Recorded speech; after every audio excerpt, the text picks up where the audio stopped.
Sino nagpapatubo?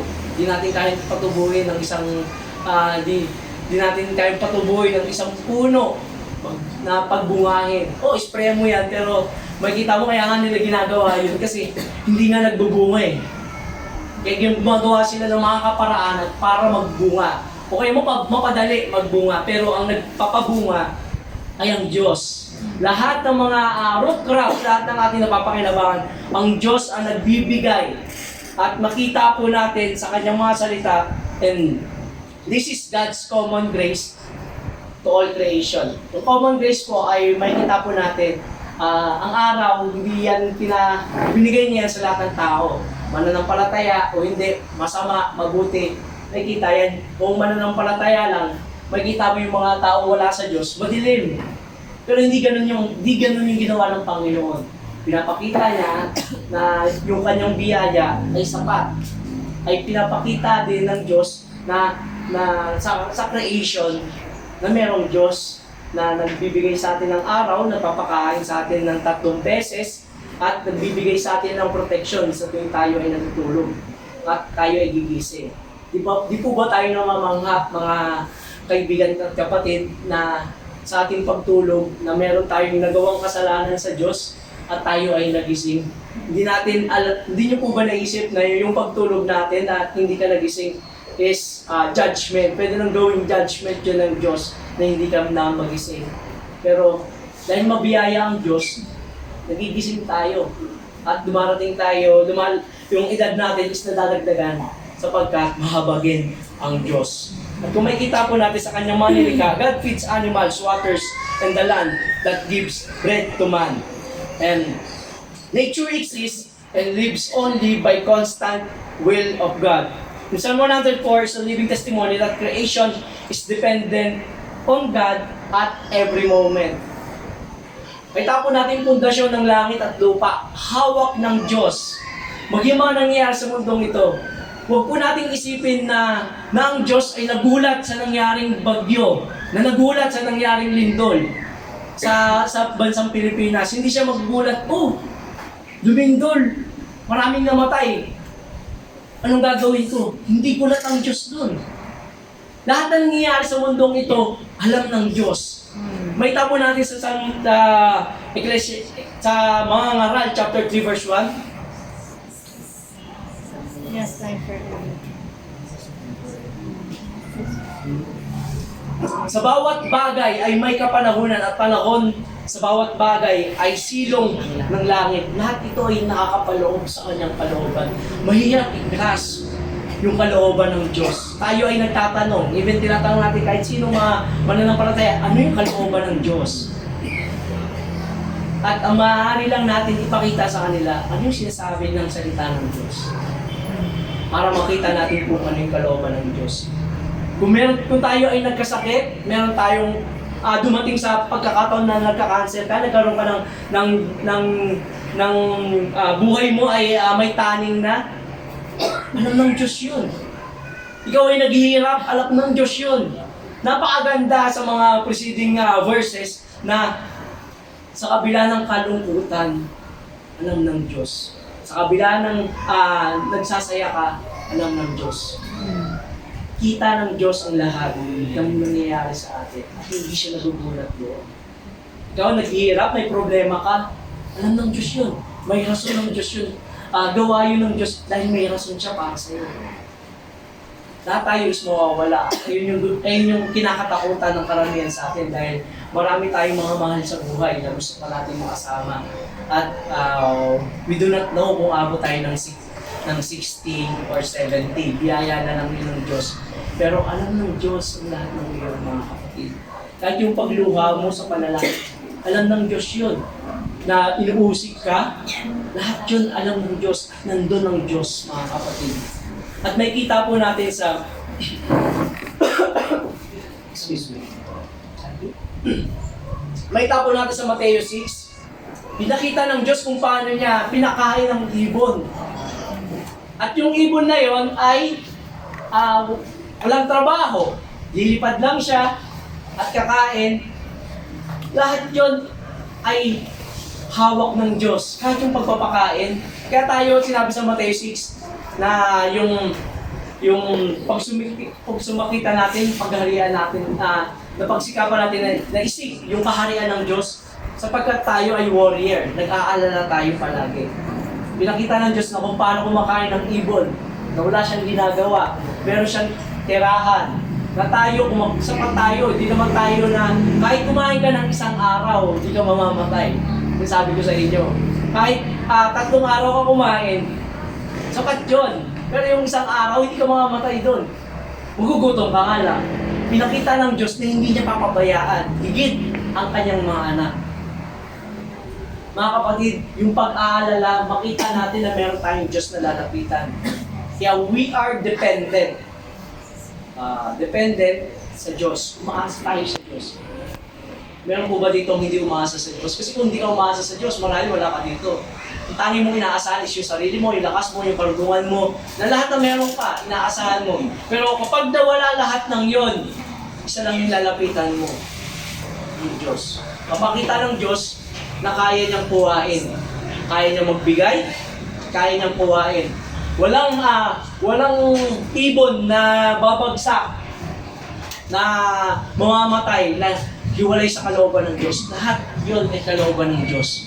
Yung mga nangyayari, kasi kung di naman nangyari yung pangyayari kahapon, hindi yung kalooban ng Diyos. Kaya nangyari yung kahapon, yung mga pangyayari na naganap nung kahapon habang tayo nabubuhay, kalooban yun ng Diyos. At pinapakita ng Diyos na tayo ay tinuturuan kung paano umasa, dumepende, manampalataya sa Kanya. Kaya mga kapatid, makita po natin yung kamangha-mangha sa Kanyang mga salita na mas lalo po nating pagnilayan. And the biblical doctrine of providence, which is yung kalooban ng Diyos, means that God not only created the world by continuous to maintain. At pinapakita dito ang mga katotohanan na lahat ng creatures, lahat tayong mga nilikha ay nakadepende sa kalooban ng Diyos. Lahat ng mangyayari sa atin, hindi siya magugulat. Kung inisip natin ang Diyos ay may plan, di wala. Ang plan niya, yung patuloy na nananatili, patuloy na nag-go-govern. Kung tayo may mga plan to, may plan A to Z or 1 to 1,000 yung plano natin. Pero kung ano yung plano na mangyayari, na magaganap, ayun po yung kalooban ng Diyos. Hindi gulat ang Diyos doon na kung meron tayong mga namatay na mahal sa buhay, hindi gulat ang Diyos doon. Tayo magugulat tayo kasi tao tayo. Pero ang Diyos ay makapangyarihan at hawak niya at kita niya lahat ng pangyayari na yun. And so next point, God governs time and labor. God orders the rhythm of life. Hawak ng Diyos. At pinapakita dito na maging ang araw at buwan, ito ay sisikat, ito ay lulubog, lahat yun ay nakapaloob sa kanyang kalooban. At makita po natin yung kamanghamanghang gawa ng Diyos in verse 19 to 23. He made the moon to mark the season. The sun knows its time for setting. You make darkness at its night. When all the beasts of the forest creep out, the young lions roar for their prey, seeking their food from God. When sun rises, they steal away and lie down in their dens. Makikita po natin dito na merong araw at merong gabi. Pinapakita ng Diyos na tayo ay may kakayahan na magtrabaho. Hindi tayo robot, mga kapatid. Yung robot niya nag-overheat, yung tao pa. Kaya pinapakita ng Diyos na kailangan natin ng kapahingahan. And when He governs, kahit natutulog tayo, kahit may CCTV tayo, pwede tayong patayin eh. Makikita natin kung sino yung pumatay. Pero hindi mo kayang agapan yung bagay na yun. Pinapakita ng Diyos na hawak niya maging yung mga bawat araw na darating sa ating buhay. In Psalm 127 verse 2, God sleep to His beloved.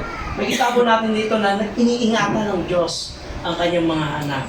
Makita po natin sa bawat araw, ito yung pinapakita ng Diyos na hawak niya ang lahat, maging tayong mga nilikha ay hawak din ng Diyos. At maging yung kaligtasan natin na hindi natin kayang ingatan, hindi natin kayang preserve, ay hawak ng Diyos. At kung meron kang pinakamahalagang bagay, isipin mo mga kapatid, ayun yung kaligtasan mo. Kung wala yun, patay ka. Kaya mong ingatan from the short period of time, pero darating yung panahon, mawawala mo yun. Maaari kuhain sa'yo, maaari gamitin yung maras na paraan para makuha sa'yo. At ayun yung magliligtas sa'yo at mawawala. May possibility ba? O walang chance? Walang chance na hawak natin yung kaligtasan natin. Ang Diyos ang nagbigay, ang Diyos yung kukuha. At maging yung kaligtasan natin na binigay ng Diyos sa bawat mananampalataya ay hawak ni Kristo. Pinahayag ng Diyos ang kanyang kadakilaan sa pamamagitan ng kanyang bugtong na anak. In 5, God sustained life by His Spirit. Ito yung buhay natin, mga kapatid. Ito yung hawakan natin, yung pagliligtas ng Diyos. Maraming natanggap mo. Alam mo, naranasan mo yung kabutihan ng Diyos. Kahit paranas ng Diyos yung kanyang kabutihan, katapatan at kadakilaan. Sapagkat siya ay Diyos. Pinapakita niya yun sa lahat ng tao dahil siya ay Diyos. Pero yung kaligtasan, binigay niya yun sa mga taong sasampalataya sa Kanya. And all life depends on God. God alone. Makikita po natin sa Kanyang mga salita, hayag, sa pamamagitan ng kautusan, pinakita ng Diyos yung mga kasalanan natin, yung pagiging makasalanan natin. Sapagkat ito yung nagre-reveal na ang Diyos ay banal at tayo ay makasalanan. Dahil merong nagbayad, salamat sa ating Panginoong Kristo. Binayaran niya ang kasalanan na hindi natin kayang bayaran. Kung tayo kaya natin magbayad ng utang sa bangko, mag-isa mga tao, pero yung kasalanan na ginawa natin sa Diyos, hindi natin kayang bayaran yun, mga kapatid. At hindi kayang takpan iyon ng mabubuting gawa. Kaya tayo humihingi ng tawad eh. Kasi hindi natin kaya, mga kapatid, na tayo ay takpan yung kasalanan sa paghayag maging sa creation kita ng Diyos at maging sa kasalanan na nakatahan sa atin kita ng Diyos at alamin ng Diyos. Kaya tayo ay nagsusumamo. Kaya tayo sa biyaya niya in Hebrews chapter 4, we are confident sa trono ng biyaya ng Diyos na tayo ay makakalapit sa Kanya. At kaya tayo nakakalapit sa Kanya, hindi dahil deserve mo, hindi dahil mabuti ka, hindi dahil mas mabait ka o mas banal ka sa katabi mo, kung hindi sa biyaya ng Diyos. Sa biyaya ng Diyos sa pamamagitan ng ating Panginoong Jesucristo. Makita po natin in Colossians chapter 1 verse 16 to 17. In Christ all things hold together. And for by Him all things were created in heaven, on earth, visible, invisible, whether throne or dominions or rulers or authorities. All living were created through Him and for Him. And He is before all things. And in Him, all things hold together. Makita po natin kung paano hinawakan ng Diyos. Hinawakan ng Diyos sa pamamagitan ng ating Panginoon sa Kristo. And by Him, sa pamamagitan ng ating Panginoon, all things were created. The first Adam was inutusan, commanded by God to lead the creation. In Genesis, makita natin na pinaglilid niya. Siya yung pamunuan at he failed. He failed because of sin. And the second Adam, which is Christ, lahat ng nilikha ng Diyos ay pinagkatiwala sa Kanya.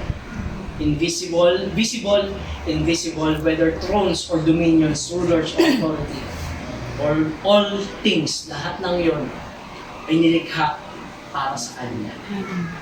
Tayo mga tao, nilikha tayo para sa Kanya. Kung ang nature, at kung yung mga bundok, kung paano yung alon, ay kayang gawin ng Diyos na magpuri. Lahat ng kanyang mga nilikha, ibig sabihin, hindi lang tao, maging ang kanyang buong nilikha sa mundong ito ay kaya niyang gawin na sumamba sa kanya. At maging yung mga tao, tayong mga tao, nilikha tayo para sa kanya. And He is before all things. Bago pa nilikha, siya ay nandun na. Hindi siya ang mundo, hindi siya nag-pop up. Kundi, sa pamamagitan ng kanyang mga salita, lahat yun ay naganap. And in Him, all things hold together. Kung paano hinawakan ng Diyos yung mundong ito na nasira dahil sa kasalanan, ang Diyos din yung may kakayahan na mag-restore, mag-redeem. I-redeem tayo na tayo mga makasalanan papunta sa Kanya. In Hebrews chapter 1 verse 3, He is the radiance of the glory of God, the exact imprint of His nature. Ito nagsasabi ng mga tao na tao lang si Kristo. Na kapatid, malinaw sa kanyang mga salita. To deny Christ, you are anti-Christ. The deity of Christ na i-deny mo na yung na Diyos na nagkatawang tao ay hindi Diyos. It is simply anti-Christ. Huwag tayong magkaroon ng pagdududa sapagkat ang Diyos ay 100% fully man and 100% fully God. Hindi nagbago yung kanyang nature nung nagkatawang tao siya. Dahil hindi tayo kayang iligtas ng makasalanan din. Kailangan ng perfect love. Yung perfect love na yon, yung patuloy na sumusunod. Kaya kay Ten Commandments, fulfillment ng law yun kay Christ. Kasi walang sino man yung kayang i-fulfill yung Ten Commandments. Yung Ten Commandments, it is a standard of God, who God is. Pinapakita ng salita ng Diyos na itong Ten Commandments na to, susundin mo habang nabubuhay ka. Dahil tayo ay makasalanan, hindi natin kaya yun. In James, mabali mo yung isa, wala na yung lahat. Kahit pinagpaguran mo yung lahat ng yon, kung hindi mo siya perfect ng yung Ten Commandments, wala, tanging si Kristo lang. Ginawa niya yun. At ayun yung bayad. Kaya tayo nakakasamba, tayo mga makasalanan dahil pinapaalala sa atin ng Diyos na may nagbayad ng kasalanan natin. Hindi lang po nagbayad, binihisan tayo ng Diyos. Binihisan tayo ng Diyos ng kanyang katuwiran sapagkat hindi kayang sumamba ng isang makasalanan sa Diyos sapagkat tayo bibihisan ng Diyos, which is declared, bibihisan tayo ng Diyos ng kanyang katuwiran para tayo ay nagiging katanggap-tanggap. Kaya yung pagpupuri natin, hindi dahil sa maganda tayo umawit. Hindi dahil sa alam natin yung lyrics, napakaganda ng mga lyrics, kundi dahil may namatay sa krus ng Kalbaryo. Kaya nagiging katanggap-tanggap, nagiging mabawang samyo yung pagsamba natin sa Diyos dahil kay Kristo. Kung wala si Kristo, baliwala ang lahat. And if God were to withdraw His sustaining power for one moment, all things would collapse into nothingness. Kung aalisin ng Diyos yung kanyang kamay sa mundong ito, it will collapse. Maging yung buhay natin, it will collapse. Apart from you, which is sinabi ni Christ, apart from God, we can do nothing. From the word we can is the ability that we cannot. Hindi natin kaya mabuhay kung wala si Kristo. Yes, huminga tayo, bigay ng Diyos. Pero yung buhay na darating, bigay ng Diyos. And apart from it, wala kang magagawa. Kahit anong gawin mo dito sa mundo na ito. Ikaw ay hiwalay sa Diyos. Kapatid, kaibigan, wala tayong lahat. And sa last, pinapakita dito the God's glory and the restoration of all things. In verses 31 to 35,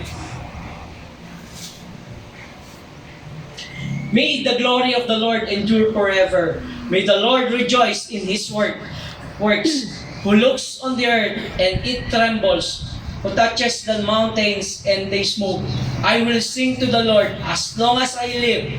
I will sing praise to my God while I have being. May my meditation be pleasing to Him, for I rejoice the Lord. In verse 35, nakita po natin, let sinners be consumed from the earth, and let the wicked be no more. Bless the Lord, O my soul. O praise the Lord. May kita po natin dito yung pagpupuri ng Diyos, ay pagpupuri ni David sa kanya sa salita ng Diyos in verse 31 to 34. Ito yung nagiging katanggap-tanggap sa Diyos, yung pagpupuri ni Haring David habang inaawit niya ito sa Diyos. And sa verse 35, makikita po natin ang Diyos pa rin ang naluluwalhati, nabibigyan ng kaluguran na yung mga makasalanan ay kanyang pinaparusahan. God is glorified dahil ang Diyos ay karapat-dapat na sambahin. Anong kayang gawin ng hari sa mga taong hindi sumasamba sa Kanya? Kasi itong Pilipinas na to is democratic. Ibig sabihin na tao yung kayang mag-govern. No? Tayo, yung boses ng taong bayan is napakahalaga sa bansang ito. And how about the Saudi, the Russia, the China, diplomatic. Tama ba? Diplomatic. Yung isa lang yung mag-govern. And sabi nga ng iba, sa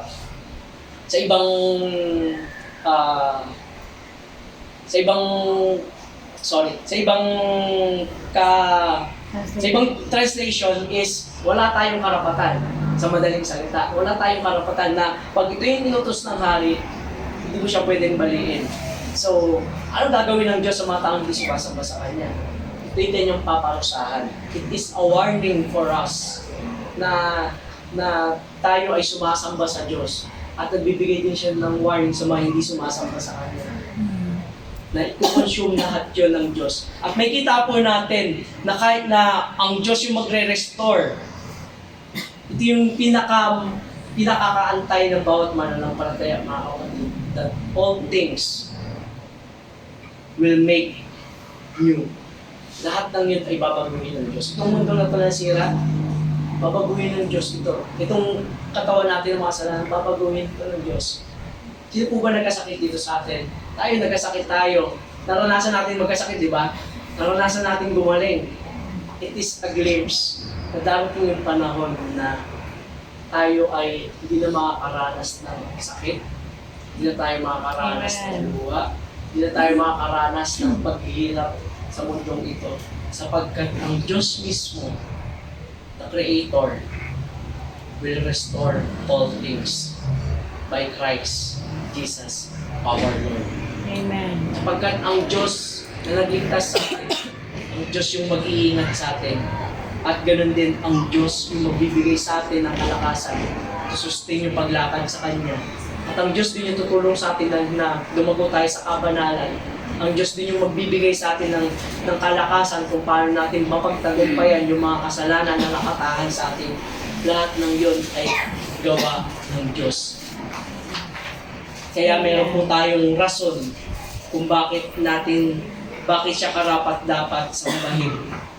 The true end of creation is that the glory of God may be manifested. Therefore, the psalmist rightly end with praise. Kung paano nagsimula yung pagpupuri sa verse 1 at ganoon din naman tinatapos sa verse 35 na still the psalmist praises the God who is faithful, the God who is glorious, the God who is holy, the God who is just, and the God who saves. Sa ating conclusion, ito po yung makita po natin. Ang Diyos ang lumikha ng lahat ng bagay. Ang Diyos ang nagtagapangalaga ng lahat ng bagay. Ang Diyos ang magbabalik at magpapanumbalik ng lahat ng bagay. Ito po yung nagre-remind sa atin na habang tayo lumalakad sa Kanya, tayo ay iniingatan ng Diyos. Tayo ay tinutulungan ng Diyos. Amen. Upang maging ganap na ang bawat mananampalataya niya ay sinisigurado ng kaligtasan ay hawak ng Diyos. Kaya ang puso natin ay patuloy na sumasamba sapagkat tayo ay niligtas ng Diyos. Diyos. Tayo ay pinaawaan ng Diyos. That's why we worship God as a Creator and trust God as Sustainer. And ang ating pag-asa sa mundong ito ay nakaangkla sa ating Diyos na manunubos at ang kanyang mga salita na naggagabay sa atin upang makalakad tayo ng may kabanalan, may takot sa Kanya. Let us pray. Aming Diyos na makapangyarihan sa lahat, gusto po kami nagpapasalamat sa iyong mga salita, Ama. Salamat, Panginoon, na ang aming mga puso ay punong-puno ng pagpapasalamat sa iyo. Tulungan mo nawa kami, Panginoon, higit mga taong wala pa po sa pagkakilala sa iyo. Makita po namin ng iyong mga salita na ikaw ang Diyos na namatay sa krus ng Kalbaryo, namatay, dilibing at muling nabuhay. Upang makita po namin na kami, darating ang araw ay bubuhayin mo rin kami muli. Ito yung pag-asa po namin, Panginoon, sa kabila ng mga kasalanan sa mundong ito, Panginoong Diyos. Patuloy ka po magligtas. Dalhin niyo po sa aming mga puso ang iyong mga salita. Maging totoo po ito sa amin upang mapamuhay po namin ito at maluwalhati ka. Ito po ang aming samot dalangin, Ama, sa pangalan ng aming Panginoong Jesucristo. Amen. Puri natin ang ating Panginoon.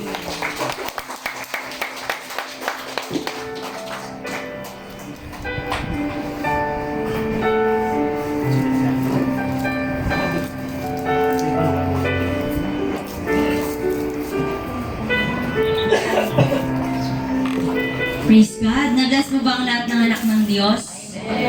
God is good, mga kapatid. All the time, God is good. At hindi siya magbabago. Amen po ba? And darako po tayo sa gawain ng pagbibigay, tithes and offerings. Nais ko pong ibahagi sa inyo ang mga salita mula po sa unang aklat ng mga kronika, chapter 29, verses 11 to 14. Bago ko po i-share sa inyo yung scripture, ito po isang panalangin mula kay Haring David. No? Nagpupuri siya sa Diyos na dakila kung paano niya hindi pinagkukulang. No? Dahil lahat ng meron si David during that time, nagmula lahat sa Diyos. Napaka-humble ni David dito. No? Nanawa lahat tayo i-desire yung ganong humility, yung humbleness na nagmumula. Dahil alam natin na lahat ng meron tayo nagmula sa Diyos. Nawa, yung bawat isa sa atin, itanim sa puso at isipan natin na kung ano man yung meron tayo, maliit man o malaking bagay, lahat yun ay nagmula sa Diyos. Ayan. So, ito pong context na ito, bakit niya po ba ito sinabi na nasa huling bahagi na siya, nasa huling bahagi na ng buhay ni Haring David during that time, na nagpipraise siya, nagpipraise sa ating Diyos. Kaya sa sitwasyong ito, hindi siya pinayagan ng Diyos na itayo ang templo, subalit siya ay naghandog ng napakalaking bahagi ng kanyang yaman para ma-provide lahat ng pangangailangan sa pagpapatayo ng templong ito. Na kung saan yung templo na ito ay paghaharian ng kanyang anak na si Haring Solomon. Ayan.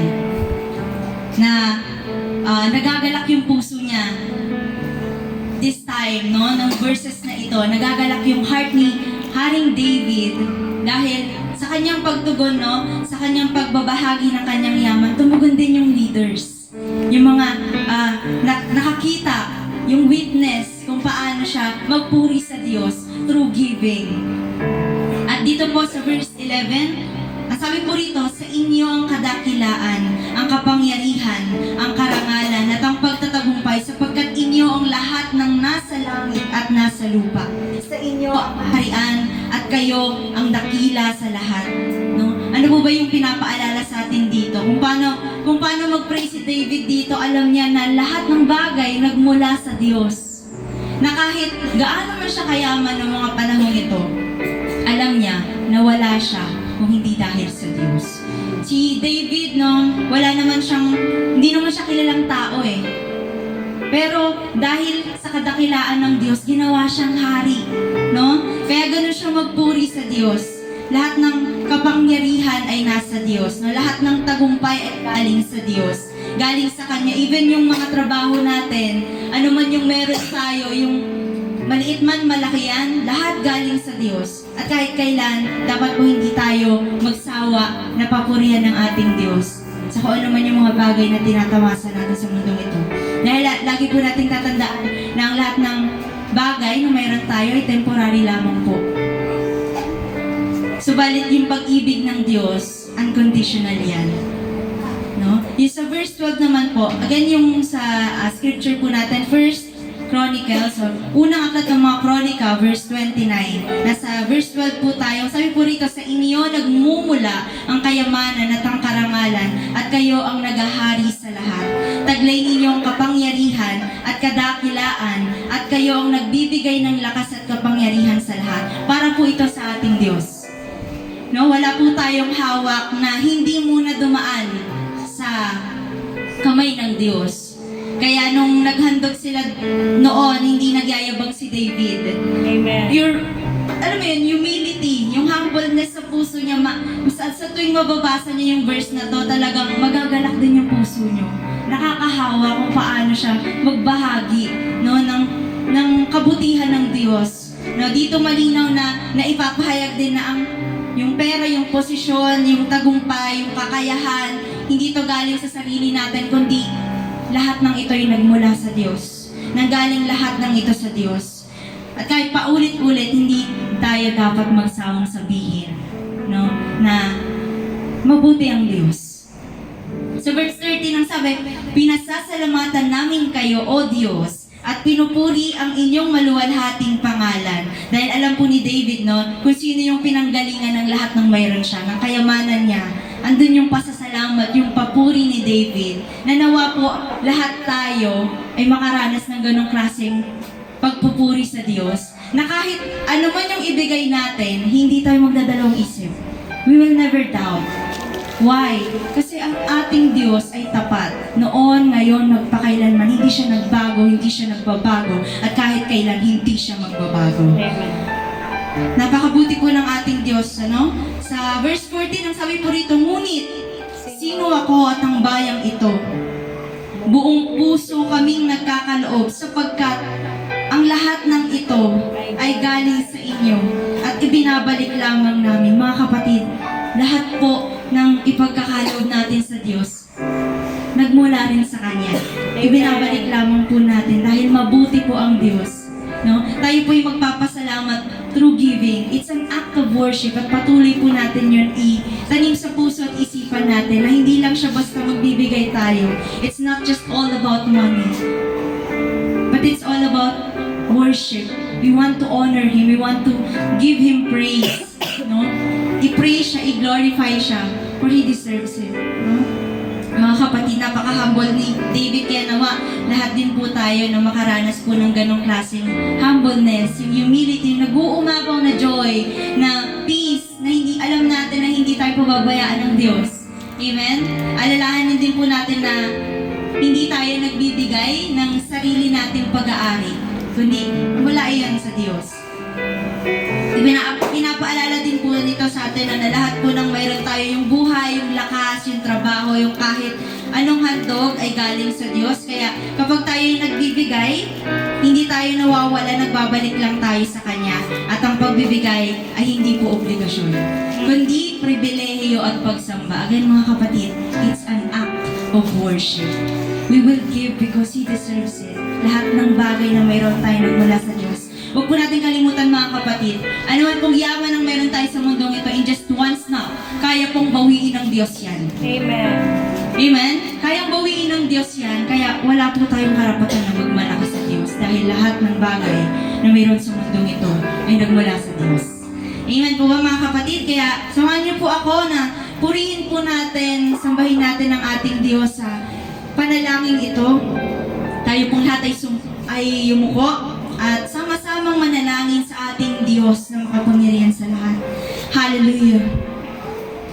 Our Father in heaven, we worship You. We glorify Your holy name. Maraming salamat, Panginoon, sa kabutihan Mo, O Diyos. Salamat sapagkat hindi Mo kami pinababayaan, hindi Mo kami iniiwan, lagi Kang nandiyan, Panginoon, anuman po ang sitwasyon namin sa buhay. Nawa, Panginoon, kung paano Mo sinamahan ang bawat isang narito sa taong 2025, samahan Mo kaming muli, Panginoon, sa bagong taon ng 2026. Sapagkat apart from you, we can do nothing. Kailangan ka namin, O Diyos. Wala po kaming magagawa kung kami hiwalay sa iyo. Hindi po namin kayang lumakad mag-isa, Panginoon. Kailangan namin ng gabay mo, ng protection mo, Panginoon, ng guidance, Lord, ng knowledge and wisdom na nagmumula sa iyo, nang sa gayon ng bawat isa sa amin ay tumugon, Lord, sa iyong kalooban. Na, Lord, ang bawat isa sa amin ay magamit sa iyong ubasan.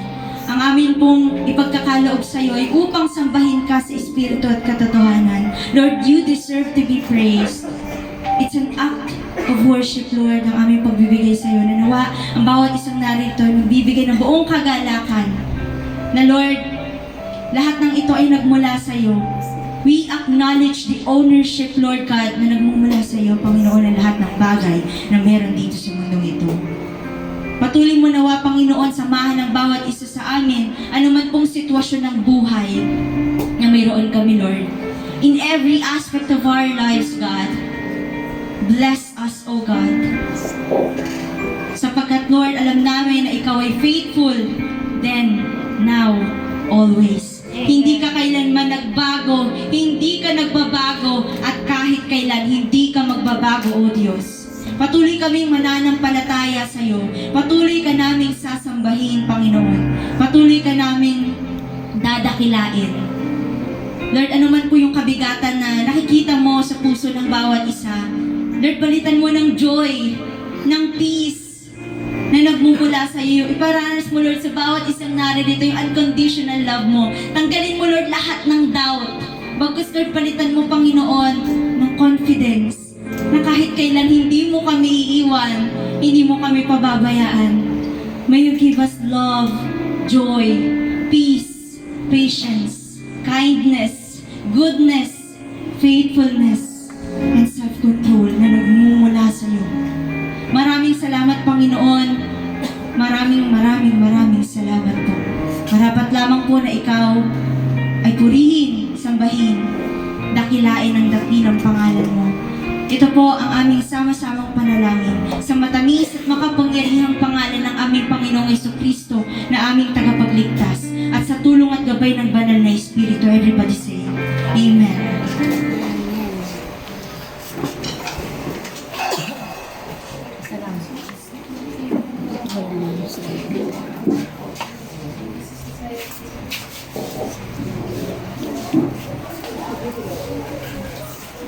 Yes.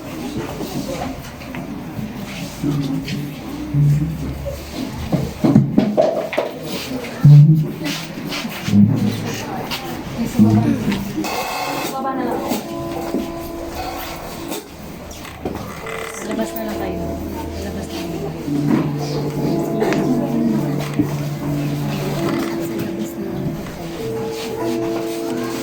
Isasayaw sila.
Amen. Happy day.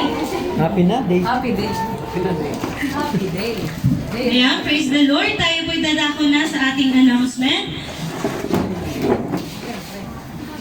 Ayan, sabihin mo sa katabi mo, Happy 3rd year anniversary! Napakagaling ng Panginoon dahil walang ibang nagsusustain ng church kundi ang Lord Jesus Christ. He is the head of His church. Amen? Kaya naman, napakabuti ng Panginoon sa Jacob's BCI kasi alam ko na kumikilos ang Diyos sa buhay ng bawat isa. Amen? Ayan, tayo po'y dadako na sa ating announcement. Ayan, by next year po, starting January 2026, the extension of grace and the salvation of our Lord Jesus Christ of West Grame will be having their Sunday worship service. Hindi na po sila Saturday, kundi Sunday worship service. Pero ito po ay magaganapin sa ika-4 na hapon hanggang ika-6 to be confirmed kasi pinagpipilian po kung 6 p.m. to 8 p.m. So, God willing kung ano po ang kalooban ng Panginoon. Amen po ba? So, once a month, we will be joining them in their worship service and they will be also doing the same in a month. So, once a month, makakasama po natin ang West Grame. Papuri sa ating Panginoon dahil siya ang patuloy na kumikilos sa buhay ng bawat isa. Hindi po ito gawa natin. Wala po tayong gawa dito, kundi ang Diyos po lahat ang kumikilos. We are only the pillar of His grace, the foundation of His truth. Amen po ba? Amen po. Palakpakan natin ang ating Panginoon. And ayan, we also have children ministry every Sunday. Glory to God sa buhay ng ating kapatid na si Sister Mary Ann, na siya pong nag-a-assist sa mga bata every Sunday during worship service. And youth Bible study every Saturday, every 8 a.m. to 9:30. Please invite po yung mga young generation to know deep pa po ang Panginoon kasi hindi po ito patungkol sa pagsayaw-sayaw lang. Hindi po ito tungkol sa pagtugtog lang at pag-awit, kundi po dapat natin kilalanin kung sino ang sinasamba natin. Amen po ba? Sabi mo sa katabi mo, kilala mo ba ang sinasamba mo? Kasi kung kilala mo ang sinasamba mo, magpapatuloy tayo hanggang wakas. Amen po?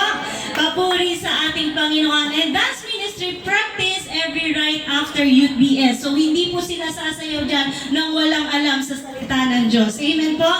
And the music team practice every Saturday. So 6 p.m. po yan onwards. Sometimes tentative po yung kanilang schedule because they are young professional and may mga pasok na po sila. So glory to God sa buhay ng bawat kapatiran na nagpapaggamit sa Panginoon ng walang bayad. Amen? Lahat po ng tumatayo dito ay wala pong natatanggap na bayad. Lahat po na ito ay sustained by the grace of our Lord Jesus Christ. Amen? So, palakpakan po natin ang ating Panginoon. And, ayan, nilagay ko na po lahat. So, ang gagamitin po from January 1st Sunday, si Sister Reynalyn, and type na offering si Sister Vilma, and closing and announcement, closing prayer and announcement, si Brother Alvin. And glory to God, my brother husband has accepted to lead the benediction. So glory to God sa buhay ng aking asawa dahil siya po ay head ko. Siya po ang head na, sa mag-asawa, ang head po ay ang husband. But the head of the church is Christ. Okay, so ayan po, second Sunday, Sister Mary Ann, tithes and offering, si Sister Abby, closing prayer and announcement, si Sister Myra Cantila.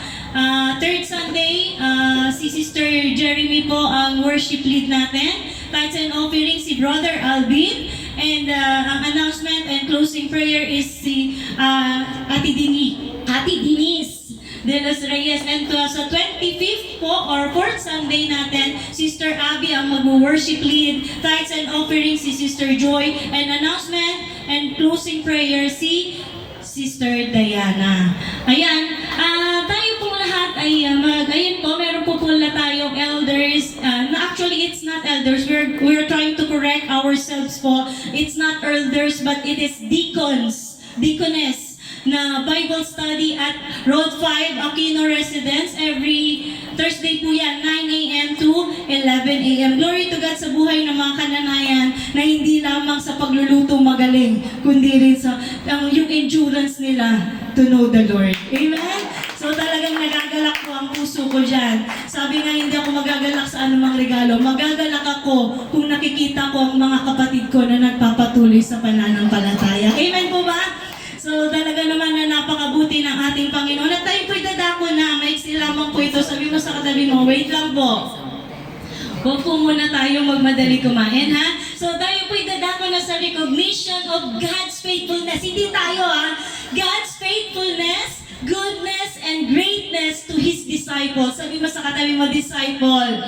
Yung mga kapatiran dito sa Jacob's BCI, the Lord has given us maghasaan po, iron to iron. Kami po ay naghahasaan sa pamamagitan ng pag-aaral namin, and they are not my disciple, we are the disciple of Jesus Christ. Amen po ba?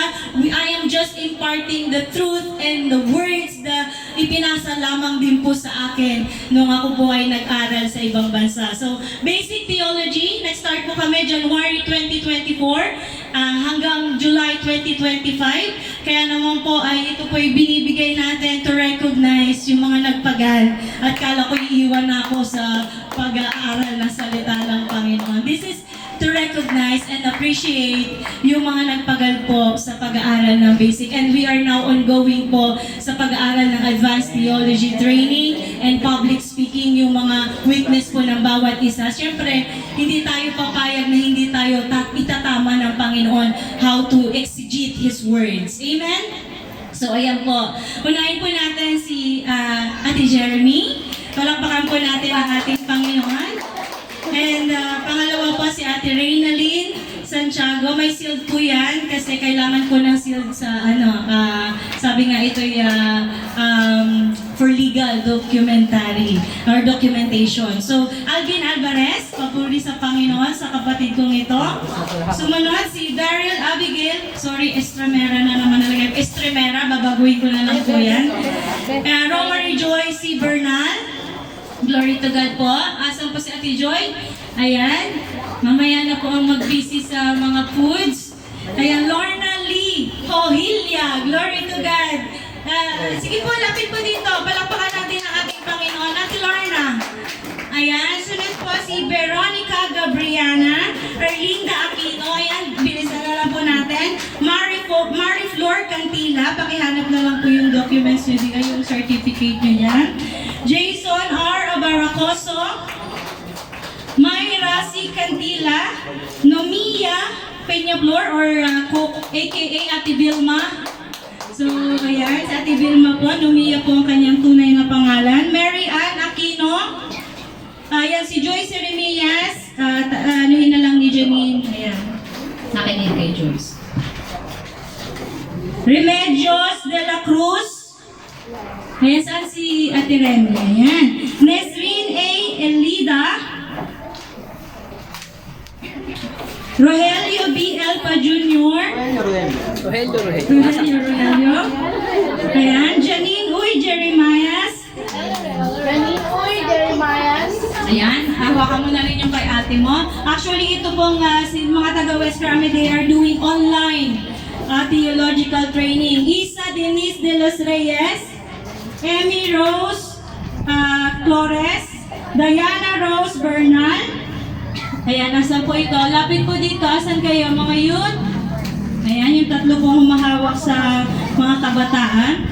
And Jennifer Aquino, wala po si Ate Nini. Pero meron po siya, nag-aral po siya ng theology.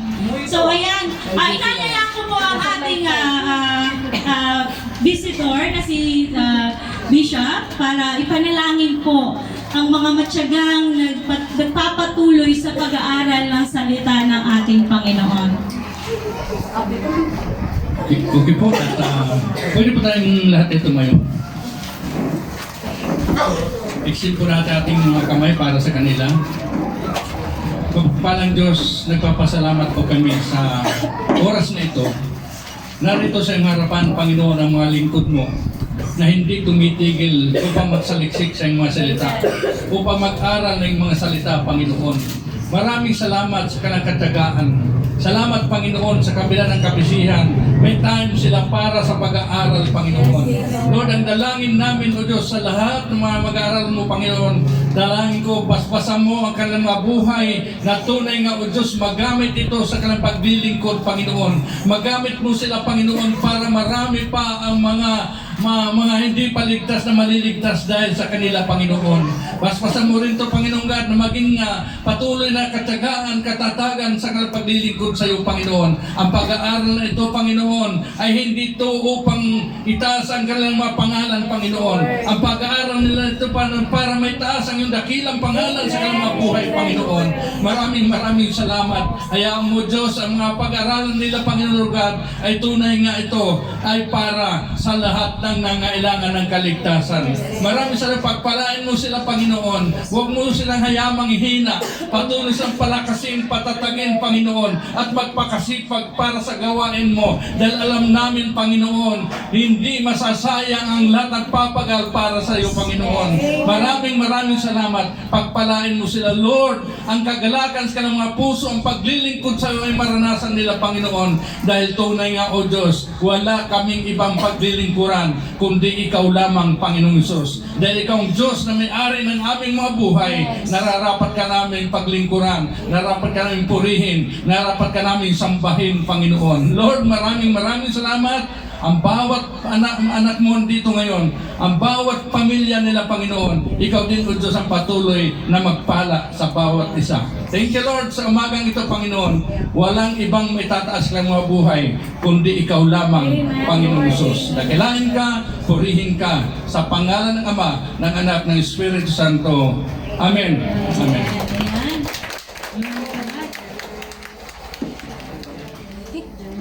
Ayan, so may picture naman po, ayan. Para sa tama ka.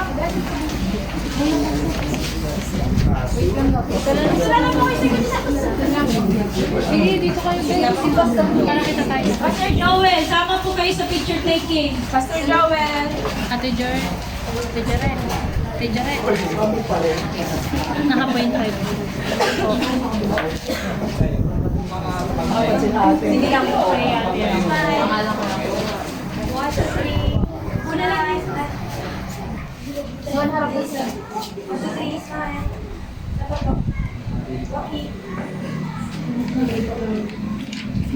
Ayan. To God be all the glory.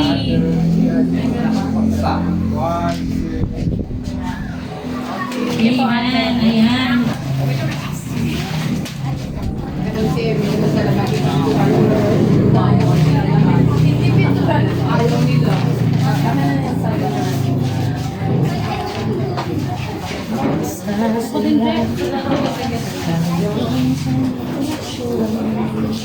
Ano na next? Sorry. Ayan, tayo po idalako na sa ating ordination. Actually, this is not about the position, but it's about the recognition how God is good upon her life. And sabi nga dito sa verse na nakalagay from John 15 verse 16 to 19, you did not choose me, but I chose you and appointed you so that you might go and bear fruit that will last. And so that whatever you ask in my name, the Father will give you. This is my command. Love each other.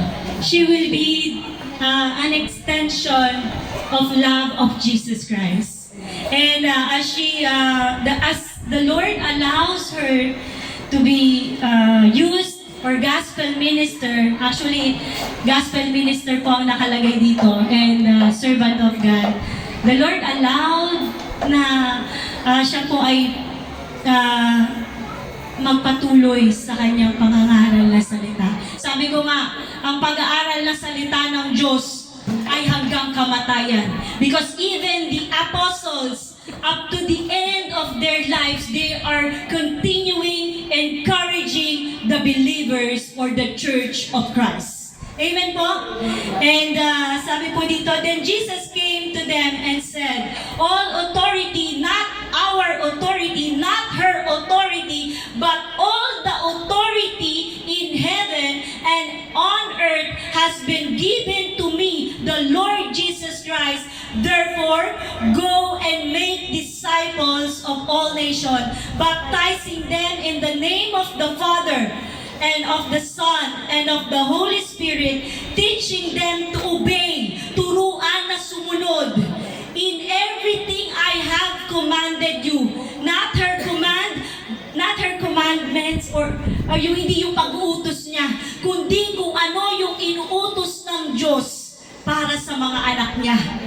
Klaro po ito, not my disciple, but the disciples of Jesus Christ. And even she will be, the Lord is giving her, or appointing her, siya po ay tupa pa rin ng Diyos. Even, sabi ko nga, even yung mga pastors na tumatayo dito, or mga gospel minister, they are also sheep of God. Amen? Kaya sabi po dito, baptizing them in the name of the Father and of the Son and of the Holy Spirit, teaching them to obey everything I have commanded you. And surely I am with you always to the very end of the age. Kasama niya ang Panginoon. Kung ano yung pananampalatayang natanggap ko at tinanggap nating lahat, ay patuloy nating ibabahagi sa mga luluubin ng Diyos at ipapakilala lalo na sa ating kapatid na si Nesrine Elida. Palakpakan po natin ang Panginoon. Siya po ay pinaitulutan ng Lord na mangaral sa West Crame, sa mga kapatiran po ng ating West Crame. Inanyahan ko po ang ating dalawang pastor na samahan po ako sa pananalangin at pagkilala sa lingkod ng ating Panginoon na si Nesrine Elida. Tayo pong lahat. May I ask Pastor Joel to pray for sa ating kapatid.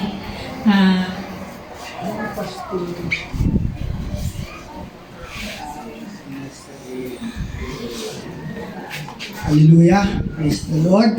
So, pasalamatan natin ang Panginoon sa buhay ni Sister Nesrine at patuloy natin siyang ipanalangin. Idulog sama-sama natin, idulog siya sa Panginoong Diyos. Father God, narito po kaming lahat, Lord God, nagkakaisa. Nagpapasalamat, Lord, sa iyong katapatan, Father God. Lord, sa iglesia nito na ikaw ang nagtatag, Father God. Lord, salamat po sa iyong mga hinirang, sa iyong mga tinawag, Father God. At Lord, tinataas po namin sa inyo, si Sister Nesrine Elida, Father God, sa pagkakahirap, pagkakatama. Truly, Lord God, Lord, sinabi mo, hindi kami ang pumili sa iyo, Lord, ikaw ang pumipili sa amin, Father God. Kaya naman, Lord, tinutulog, tinataas namin sa inyo, Father God, si Sister Nesrine, Father God. Lord, patuloy po ngayon mapagpalang kamay yung gabay, Father God. Patuloy, Father God, nagabay siya, Father God. Lord, pagpalain, Lord, maging ang kanyang kasambahayan, Father God. Lord, kasama niya, Lord, na ng mga naglilingkod, Father God. And Lord, we pray, Father God, na ang kanyang puso, Father God, na sinimulan mo, Father God. Lord, na ituon lamang sa iyo, ihandog lamang sa iyo, Father God. Lord, sa kanyang paglilingkod, Father God, sa kanyang pagtahak, Panginoon, Lord God. Lord, ito po ay patuloy na lumago, patuloy na mauhaw, Panginoon, Lord God, sa iyong presensya, Panginoon, Lord God. Lord, wala po siyang itataas sa kanyang buhay, Panginoon, kundi ikaw lamang, Panginoon. Lord God, patuloy namin dalangin, Lord God, ang wisdom, knowledge, Father God, understanding sa iyong word, Father God. Yes, Father God, salamat po, Panginoon, Lord God. Lord, wala pong gawa ng kaaway, Panginoon, Lord God. Lord God, ang makakahadlang, Panginoon, sa pagkakahirang mo, pagkakatawag mo sa aming kapatid na ito, Father God. Lord, sa po na iyong mga ministering angels, we pray, Father God, lagi siyang samahan, Father God. Lord, yes, Lord God, may your blessing, may your anointing, Panginoon, sa aming kapatid na ito, Panginoon. Sama-sama kami dumudulog, Panginoon, Lord God. This we pray in the mighty name of our Lord Jesus Christ. And all the saints of God, we agree. Amen.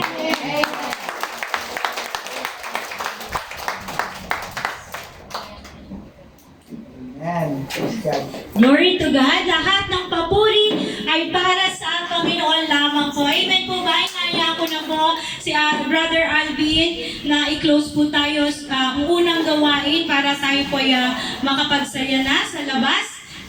Brother Alvin, nasa na po si Brother? Thank you. Okay, manalangin po tayo. Tayo po'y tumayo. Panginoon, maraming salamat po Panginoon sa umagang ito. Sa iyong patuloy Panginoon na biyaya at tabang na pinagkaloob sa bawat isa sa amin. Ganun din po Panginoon sa katagumpayan Panginoon na gawain dito Panginoon sa lahat ng mga ginamit Panginoon. Salamat po Panginoon sa mga panibagong lakas Panginoon na amin natatanggap Panginoon. Ganun din po Panginoon Lord God. Maraming salamat sa salita mo Panginoon. Marami kami Panginoon na tugunan Panginoon Lord God. Ganun din po Panginoon, dinadalangin namin Panginoon Lord God.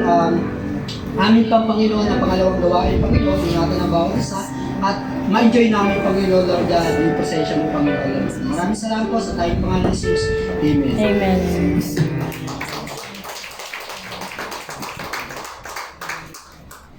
Itaas po natin ang ating kamay sa benediction ko. Ibigay ko natin ang ating mga mata. Lord God, maraming pong salamat sa umaga pong ito, sa aming pong mga natutunan at mga napakinggan. Lord, nawa sa bawat isa pong nandito ay isa puso at isa gawa po ang lahat ng iyong mga utos at sinasabi po sa amin. Lord God, nagpapasalamat po kami sa bawat isa po na nandito sa pinagkaloob niyo po na kadakilaan, pag-ibig at kalakasan po sa bawat isa po na nandito. Lord, nawa sa lahat po ng nandito po na nakataas po ng kamay na iyong mga anak. Alam po namin na sila po ang magkakaroon po ng pananampalataya at magpupuri po sa inyo ng tunay at may pag-ibig po sa kanilang mga puso. Maraming pong salamat Lord God sa araw pong ito. Tanggapin natin na may pananampalataya, paggalakan, pag-ibig at pag-asa ang biyaya na nagmumula sa ating Panginoon. The Lord bless you and keep you. The Lord make His face shine upon you and be gracious unto you. The Lord give His countenance towards you and give you peace.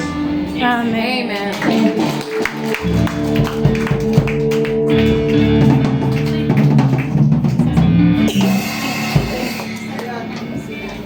Ayan, amen. Na-bless po ba ang lahat? Amen. Tulungan po ba ang lahat? Oy, hindi pa. Okay, sige po. Bago pa tayo kumain at syempre po sa uling gawain po natin para sa second program, muli po natin awitan ang ating Diyos na buhay.